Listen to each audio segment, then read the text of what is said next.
Hola! Welcome to Something Terrible. I'm Tara, and I'd like to tell a story. A terrible tale, if you will. I've searched the internet for lesser-known fairy tales that need to be shared. Here is a lovely one from Portugal called The Maiden with the Rose on Her Forehead.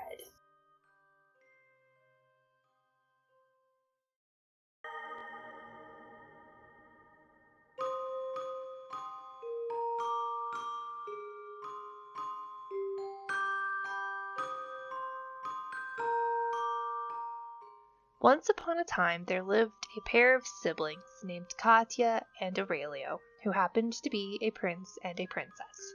They were very close to one another. Aurelio had a garden that he was very fond of, so much so that he wouldn't allow anyone else anywhere near it.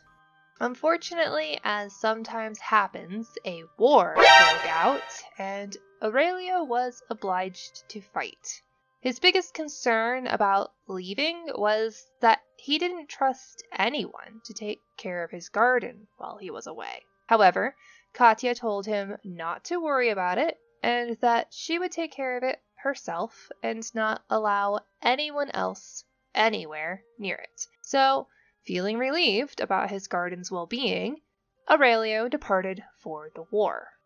Katya, wanting to be a good sister and stay true to her promise, decided she would not leave the garden for even 1 minute because Aurelio was so focused on it when he was home. To that end, she ordered her couch be brought to the garden and placed under a large rose tree. There she stayed around the clock until, after some time, she gave birth to a little girl with a rose on her forehead. So I guess maybe you could say the princess was feeling a little thorny while hanging out in the garden. Ahem. Katya was extremely distressed at this development, as she wasn't expecting to suddenly have a baby, and she hadn't left the garden since Aurelio had gone away. Displaying a surprising amount of humor about the situation, she named the baby Rosira. As children tend to do, Rosira began to grow, which isn't really all that weird normally. But in this case, she grew at a much faster rate than your usual little human. Before Katya knew it, she had to send Rosira off to school. It was at this point that Katya began to be a little paranoid about anybody learning that she was a mother, so she began threatening Rosira on pain of death to never reveal to anybody who she really was. Which I don't think sounds extreme at all. So naturally terrified, Rosira starts going to school, making certain to cover the rose on her head so nobody can learn her real identity. Eventually, news arrives that Aurelio is expected to arrive home from the war, and for some reason, everybody is expecting him to visit all of the schools and colleges when he returns, including, of course, the school his secret niece is attending.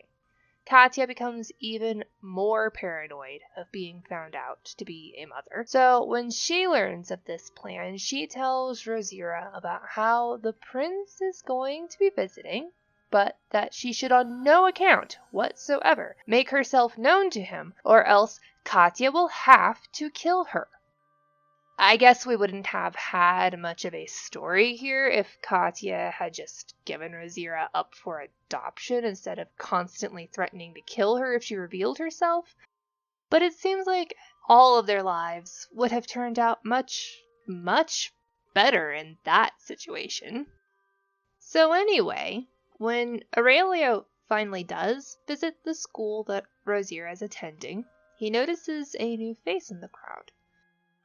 This new student never spoke, never laughed, and she never acted like the other children in any way, not even lifting up her head for fear that the rose on her forehead would be noticed.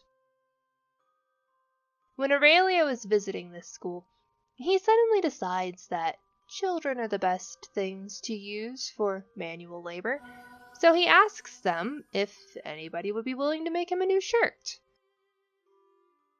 All of the girls immediately start clamoring to do it, calling out, I will! I will! Except for Rosira. Aurelio notices her disinclination and decides that since she apparently would not like to work for free, she's just the right one to honor with the job. Feeling a little compassionate, Aurelio asked the poor girl if she'd be willing to make him a new shirt, and she signified by a slight movement of her head that she would.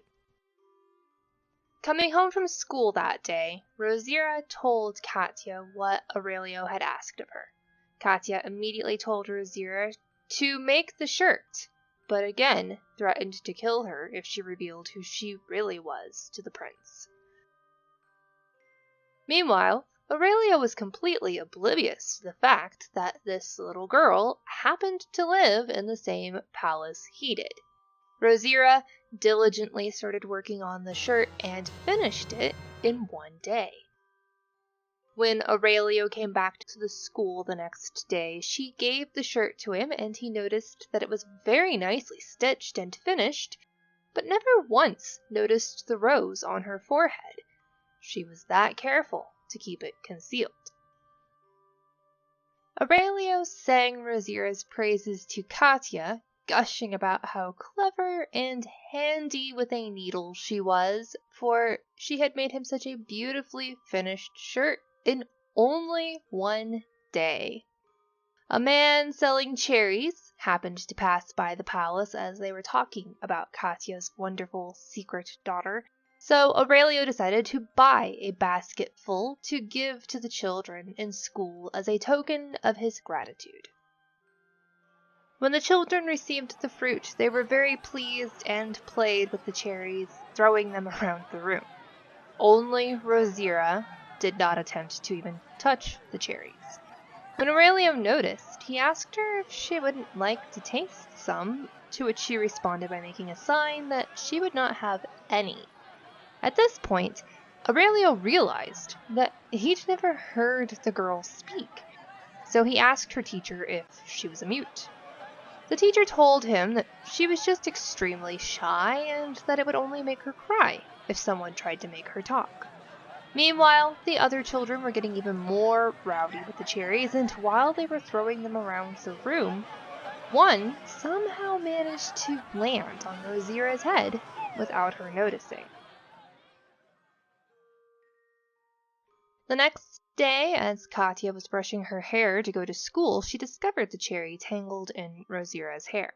Immediately jumping to conclusions, she assumed that this proved that Rosira had revealed herself to everybody, and without allowing her a chance to defend herself, Katya brutally stuck the comb into Rosira's head, killing her instantly.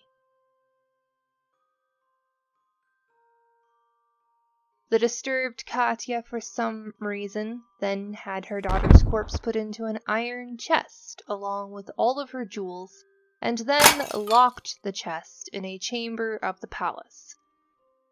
That's a totally normal reaction, right? Consumed with grief for what she had done to her poor daughter, she pined away until eventually she died. On her deathbed, Katya gave her brother Aurelio the key to the room where Rosira was locked up, begging him to never touch anything within it. In order to comply with Katya's final request, Aurelio made a point of keeping that key separate from all of the others. After Katya died, Aurelio grew very lonely, so he decided that he should probably get married. He married a lovely woman named Edita. She promptly moved into the palace with her mother, Mariazina. Aurelio gave Edita all of the keys to the palace and told her that she could open any door she liked except for the one leading to the room which Katya had implored him never to open. Again, life probably would have been a little bit easier for these people if Aurelio had just never mentioned the room, never mind giving Edita the key to it. Of course, the forbidden room piqued Edita's curiosity, and Maria Xenia had a great desire to see what was hidden within that room.